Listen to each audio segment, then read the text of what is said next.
Hello dear students, मैं विजय साग स्वागत आप सभी का आपके अपने YouTube channel BGA creative classes में। आज हम लोग क्लास 10th के टॉपिक रियल नंबर की एक्सरसाइज 1.1 के सॉल्यूशन के बारे में बात करेंगे इस लेक्चर में। इससे पहले ऑलरेडी हम लोगों ने 2 लेक्चर पढ़ चुके हैं, जिसमें हम लोगों ने इंट्रोडक्शन वीडियो पढ़ा है एक्सरसाइज 1.1 में, और हमने सीखा भी है कि यूक्लिड डिवीजन एल्गोरिथम और यूक्लिड डिवीजन लेमा क्या होता है। ठीक है, अच्छा इस वाले क्वेश्चन को देखो। इस वाले क्वेश्चन में ये बोला गया use Euclid division algorithm to find the HCF.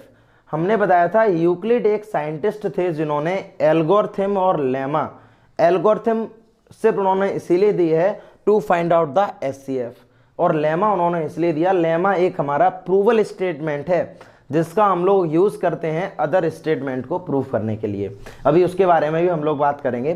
पहले इस क्वेश्चन नंबर फर्स्ट को देखो। डिवीजन एल्गोरिथम का यूज करना है, हमें इससे एचसीएफ फाइंड आउट करना है। देखो ओवरऑल 3rd पार्ट है, क्लियर है ना, और तीनों ही पार्ट हमारे बिल्कुल इजी हैं। तो फर्स्ट पार्ट को हम सॉल्व कराएंगे, रिमेनिंग 2 पार्ट्स आपको खुद ही करने हैं, यानी कि 2nd एंड 3rd ये दोनों पार्ट खुद से करने हैं। ठीक है, do yourself and do yourself. अब एक बार इसका लॉजिक देखो, लिखने का पैटर्न हम आपको बताएंगे। पहले हम लोगों ने जो क्लास 7th में 6 में जो डिवाइड वाले मेथड से एचसीएफ को फाइंड आउट करना सीखा था, हालांकि ये भी वही लॉजिक है लेकिन लिखने का मेथड थोड़ा सा चेंज है। पहले दोनों ही तरीके से हम देखेंगे। पहला मेथड क्या है, जब हम फर्स्ट पार्ट को करेंगे तो जो बड़ी वैल्यू है उस वैल्यू में हम लोग स्मॉल वैल्यू से डिवाइड करेंगे। दैट्स मीन 135 से हम लोग डिवाइड करेंगे 225 पे। ठीक है, डीपली देखना इस चीज को। 135 का डिवाइड जब आप इसमें करेंगे तो ये केवल 1 टाइम कैंसिल आउट होगा, 5 5 0। 12 में से जब हम 3 को माइनस करेंगे दैट्स मीन 9। ठीक है, तो 9 हमारा रिमाइंडर आ गया। तो 9 जैसे ही रिमाइंडर आ गया, रिमाइंडर को हमने डिवाइजर बना लिया और डिवाइजर को हमने डिविडेंड बना लिया। देखो यहाँ से यही तो लॉजिक होता है, रिमाइंडर जो भी हमारा आया है उसको हमने डिवाइजर बना लिया और जो हमारा डिवाइजर था उसको हमने डिविडेंड बना लिया। तो हम क्या करेंगे, इसका भी डिवाइड देंगे, ये भी 1 टाइम जाएगा तो 90। अब यहाँ पर बचा 45। अगेन वही प्रोसेस हमें करनी है, जो हमारा रिमाइंडर आया है उसको हम दोबारा से बना लेंगे डिवाइजर, और जो हमारा डिवाइजर है उसको हमने बना लिया डिविडेंड। तो ये 2 टाइम एग्जैक्टली कैंसिल आउट हो गया, रिमाइंडर 0। और हमारे ये प्रोसेस 0 तक खत्म नहीं होनी है, क्लियर है ना। जैसे ही 0 हो जाता है और जिस डिवाइजर के थ्रू 0 होता है वही divisor is the HCF, required HCF. भाई जो हमें चाहिए था, डिवाइजर जिस नंबर ने 0 किया है वही इसका एचसीएफ है। देखो एक तो हमारा ये मेथड है, ये भी हमारी एक डिवीजन एल्गोरिथम है, और दूसरा मेथड इसका क्या लिखने का है, दूसरा मेथड आप इस तरह से लिख सकते हो। ठीक है, जैसे 225 is equal to 135 multiply 1 plus के 90 डिग्री। पहला स्टेप हो गया, 135 में मल्टीप्लाई आप 1 का करेंगे प्लस 90 को करेंगे, दैट इज 225। देखो यहां से फर्स्ट स्टेप का आपका कंप्लीट हो गया। सेकंड स्टेप क्या हमने बताया है, सेकंड स्टेप में बताया जो आपका डिवाइजर है उसको आप बनाएंगे अब कोशिएंट। कोशिएंट का मतलब है, अब सॉरी कोशिएंट नहीं, डिविडेंड। तो आपने 135 को बना लिया डिविडेंड, एंड रिमाइंडर को आप बनाओगे divisor, multiply 1 again 45। Step second. ठीक है, फर्स्ट स्टेप आपका ये था, सेकंड स्टेप आपका ये हो गया। 90 का डिवाइड आपने 135 में दिया, 1 टाइम 90 माइनस करके 45। क्लियर है ना। अब ये 45 हो गया, यानी सेकंड स्टेप तक आपने कंप्लीट कर लिया। Again divisor form to dividend and remainder form to divisor, तो मल्टीप्लाई 2 दैट इज 0। जब आपने 45 का मल्टीप्लाई 2 टाइम्स किया तो हमें रिमाइंडर 0 मिल गया, और जिस डिवाइजर के थ्रू रिमाइंडर 0 मिलता है दैट इज एचसीएफ। वही हमारा क्या है, एचसीएफ। ये दोनों ही प्रोसेस हमारी सेम, चाहे आप ये वाला मेथड यूज करें चाहे ये वाला। ठीक है, डजेंट मैटर, कोई सा भी मेथड आप यूज कर सकते हैं। क्लियर है। क्वेश्चन नंबर सेकंड में बोला गया so that any positive odd integer is in the form of 6q+1 और 6q+3 और 6q+5 where q is some integer. देखो अब यहां पर एक स्टेटमेंट को हमें प्रूफ करना है। जब स्टेटमेंट जब को हमें प्रूफ करना है तो हमने इस इंट्रोडक्शन वीडियो में भी 2 बातें सीखी थी। पहली बात थी यूक्लिड डिवीजन एल्गोरिथम एंड दूसरी बात है यूक्लिड डिवीजन लेमा। और हमने बताया था लेमा के बारे में, आपको बताया था लेमा एक प्रूवल स्टेटमेंट है जिसका यूज हम करते हैं एनोदर स्टेटमेंट को प्रूफ करने के लिए। अब हमें ये स्टेटमेंट प्रूफ करना है तो इसमें हम किसका यूज करेंगे, यूक्लिड डिवीजन लेमा। तो देखो यहां से यूजिंग सॉल्यूशन, जब आप देखेंगे इसका solution using Euclid division lemma, तो यूक्लिड डिवीजन का लेमा का जो हमने जनरल स्टेटमेंट जो प्रूफ किया था, a is equal to v q plus r. समझो पहले इधर a is equal to v q plus r. इस केस में जो रिमाइंडर हमारा है, देखो कोई भी नंबर ले लो, जैसे सपोज करो 2 का डिवाइड आपने 5 में कर दिया, ठीक है, 2 2 जा 4, तो यहां पर 1 बचा है, ये हमारा रिमाइंडर है, ये हमारा रिमाइंडर है। अब अगर हम रिमाइंडर की कंडीशन को शो करें, मान लो ये हमारा, मैंने यहां पे लिखा 1, 1 हमारा 2 से कैसा है, छोटा है ना, तो इसका मतलब लेस देन 2, लेकिन ग्रेटर किससे है, 0 से। समझना पहले इस चीज को, इसको हमने बना लिया r और इसको हमने क्या बना लिया, b इस केस में, और ये हमारा होता था a और ये हमारा होता था q। अब जनरल जो भी मैंने यहाँ पर जनरल रिप्रेजेंटेशन की है उसके थ्रू इसको रिप्लेस कर दो, तो यहाँ तो रहेगा 0। क्लियर है, ये तो है 0 यहाँ पर, और फिर उसके बाद हमने लिख दिया है 0, और उसके बाद यहाँ पर लिख दिया, यहाँ इक्वल का भी साइन लगा सकते क्योंकि रिमाइंडर कुछ केसेस में 0 भी आ सकता है, ठीक है, 0 के इक्वल लगा दिया यहाँ पर। और 1 किसके इक्वल, r, और लेस देन किससे है, 2 से, 2 किसके इक्वल है, b। तो that is a required condition. ये कंडीशन आपको पता होनी चाहिए। रिमाइंडर का केस क्या होता है, रिमाइंडर जो होता है हमारा वो या तो 0 से बड़ा होगा या 0 के इक्वल होगा, बट लेस देन b। समझो पहले, और b हमारा यहाँ पर क्या है, डिवाइजर। बस ये चीज हमने समझाने के लिए पूरा कंसेप्ट आपको दोबारा से बताया, डिवाइजर। b यहाँ पर क्या है, डिवाइजर। अगर रिमाइंडर डिवाइजर से छोटा होगा तभी वो रिमाइंडर है। जैसे अगर सपोज करो यहाँ पर अगर हम 2 कर देते, रिमाइंडर अगर हम डिवाइजर के बराबर कर देते तो ये 1 टाइम फिर कैंसिल आउट हो जाता।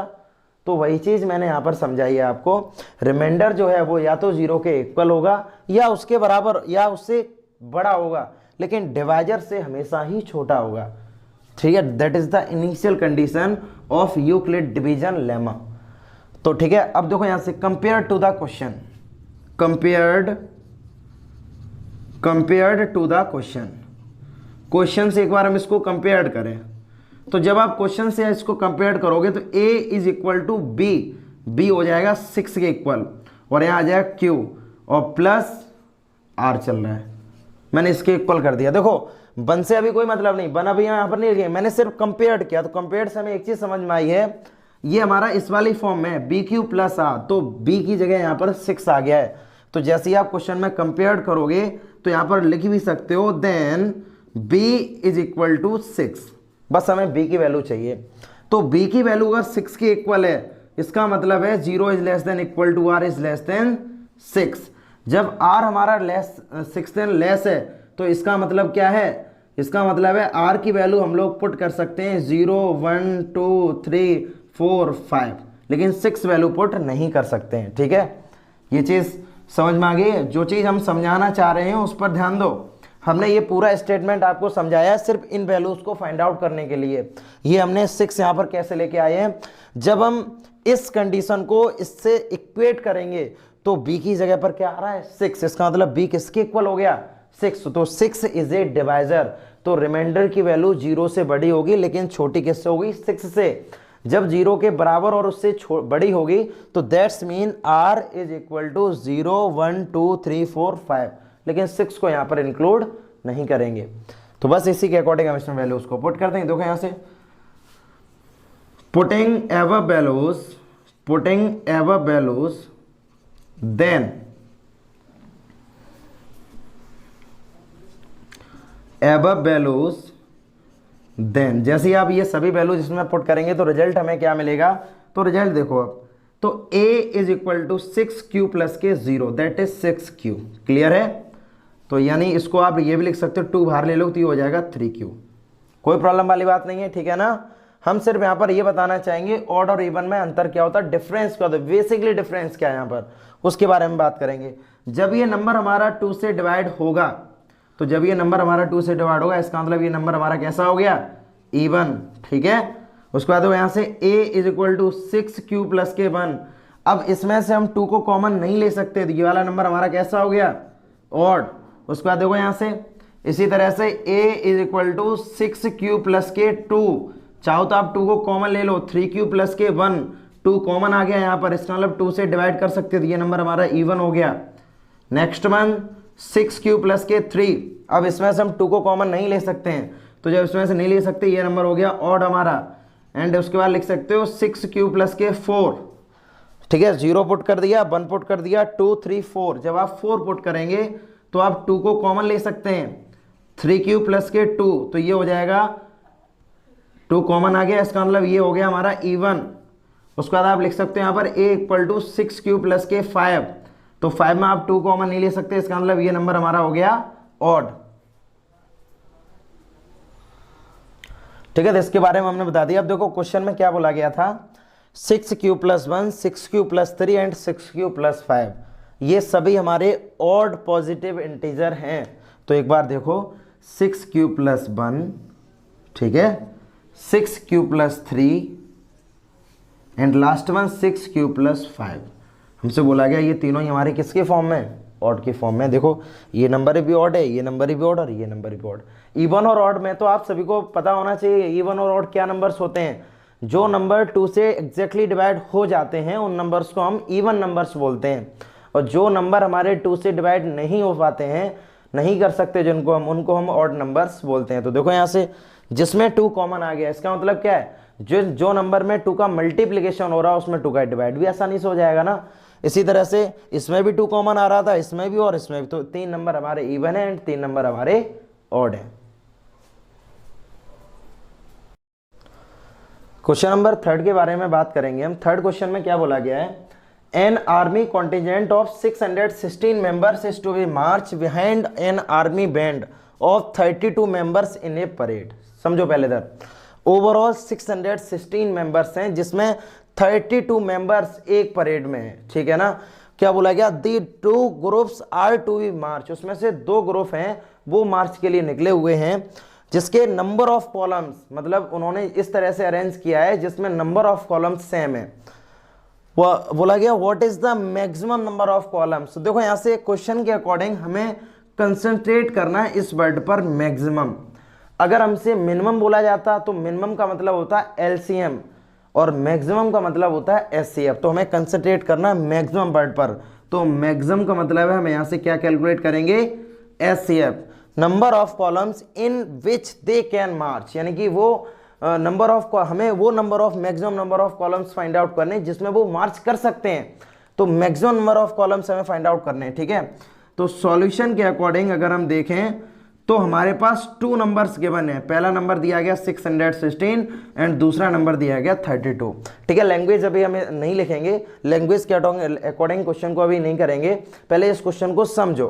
टोटल हमें दिए गए 616 मेंबर्स हैं जिसमें 32 मेंबर्स इन परेड, एक परेड में 32 मेंबर्स हैं, और वो 2 ग्रुप में, ठीक है, 2 ग्रुप में वो मार्च करेंगे, वो भी सेम नंबर ऑफ कॉलम्स, यानी कि उनके 2 ग्रुप्स बनेंगे जिसमें नंबर ऑफ कॉलम्स दोनों के ही सेम होंगे, एक में 613 एंड 32।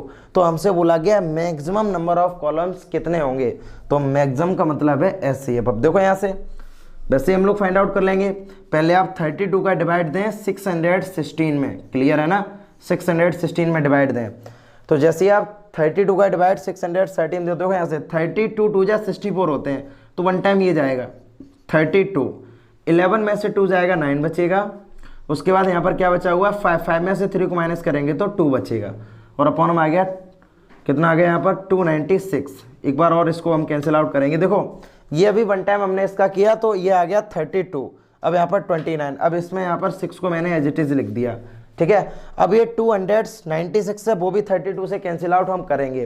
तो जब आप 32 से कैंसिल आउट करोगे तो कैंसिल करने का मेथड देखो, यहाँ से 9 3 जा 27, तो 9 से हम कैंसिल आउट करें तो देखो यहाँ से 9 से हमने इसको कैंसिल आउट किया, 9 2 जा 18 कैरी 1, 9 3 जा 27 यानी 28, 6 में से जब हम 8 को माइनस करेंगे, लॉजिक एक बार समझो, यहाँ पर 6 में से जब आप 8 को माइनस करोगे तो यहाँ पर रिमाइंडर क्या बचेगा, तो यानी रिमाइंडर यहाँ पर आ जाएगा 8, ठीक है। उसके बाद क्या बचा हुआ है यहाँ पर, अब यहाँ पर बचेगा 16 में से 8 जाएगा तो 8 और 8 में से 8 गया 0, ओवरऑल 8 रिमाइंडर आ गया। अब देखो यहाँ से यहाँ पर आ गया 32, तो 32 यानी ये 4 टाइम कट हो जाएगा, आ गया यहाँ पर 32। तो जिस नंबर से रिमाइंडर हमारा 0 आएगा दैट इज द SCF, यही हमारा क्या हो गया यहाँ पर SCF।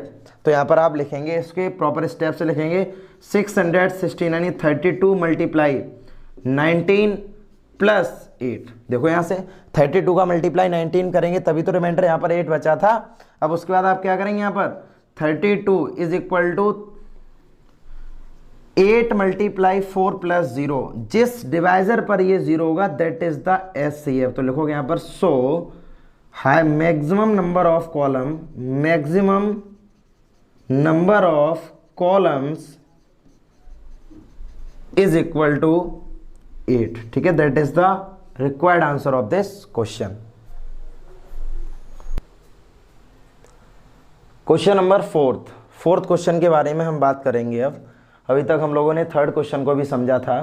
क्वेश्चन नंबर फोर्थ में क्या बोला गया, देखो क्वेश्चन नंबर ओवरऑल इस एक्सरसाइज में 5 क्वेश्चन है और थर्ड क्वेश्चन तक ही हम कराएंगे, सॉरी फोर्थ क्वेश्चन हम ये वाला कराएंगे, फिफ्थ क्वेश्चन आपको खुद ही करना है।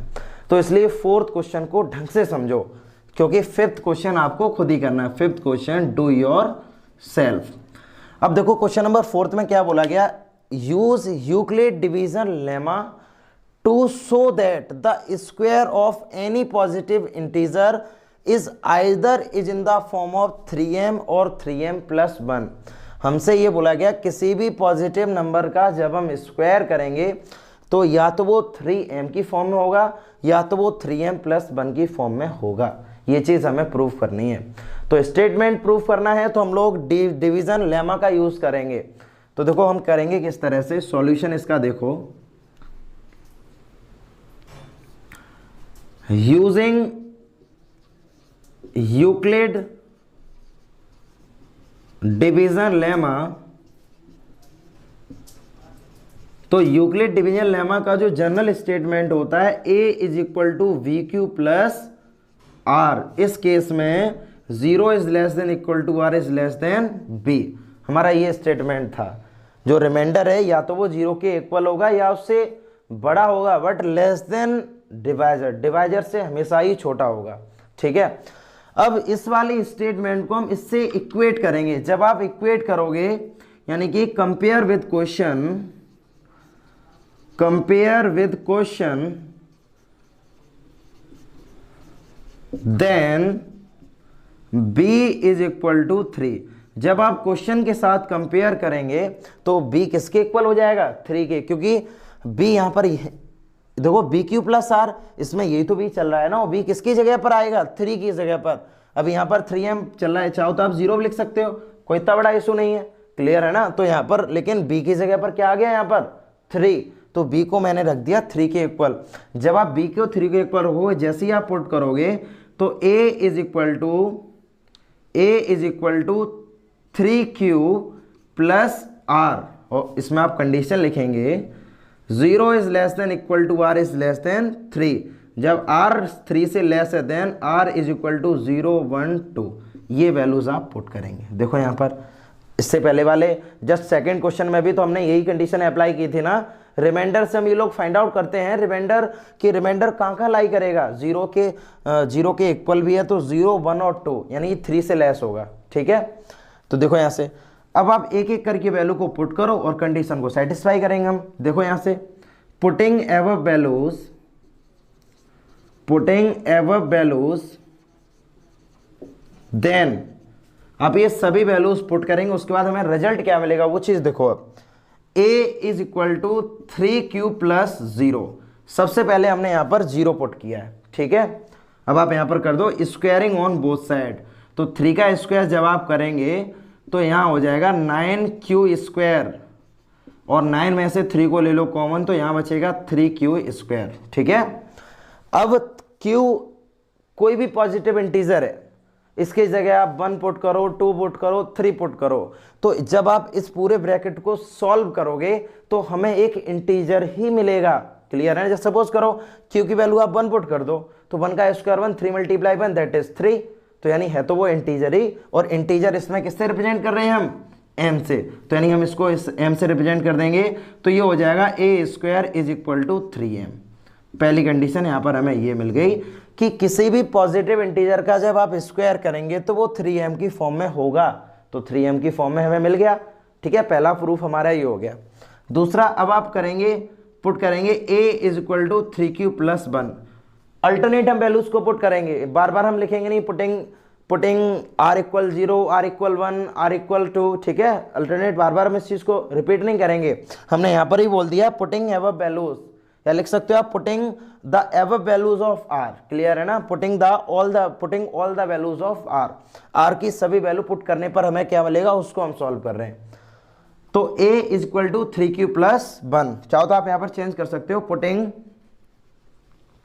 Putting all the values of r, all the values of r, then ठीक है r की सभी वैल्यूज पुट करने पर हमें क्या मिलेगा। अब a इक्वल 3q प्लस 1 आपने पुट कर दिया, स्क्वायरिंग ऑन बोथ साइड, तो 3q प्लस 1 जब आप स्क्वायर ओपन करेंगे तो ये हो जाएगा a square plus b square plus के 2ab।